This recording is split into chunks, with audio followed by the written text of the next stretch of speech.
ากสักคิ้วแต่ว่าบ่อยากจองคิวสามารถเฮ็ดแนวใดได้แด่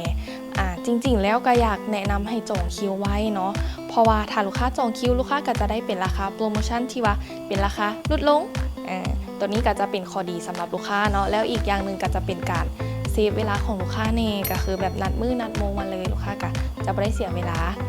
รอถ่าดนแต่ถ้าหากว่าลูกค้าที่แบบบ่อยากจองคิวอยากซักเลยอยากได้คิวไวเลยเขาจะมีแบบ VIP ให้เนาะตัวนี้จองมื้อนี้ก็อาจจะได้เป็นคิวมื้ออื่นหรือว่ามื้อฮื้อหรือภายในอาทิตย์นี้ลูกค้าสามารถเลือกได้เนาะว่าลูกค้าสะดวกเป็นแบบใดแต่ว่าตัว VIP ก็คือจะบ่ได้เป็นราคาโปรโมชั่นเนาะถ้าว่าบ่ติดเรื่องค่าใช้จ่ายแม่นแนะนำแบบ VIP เลย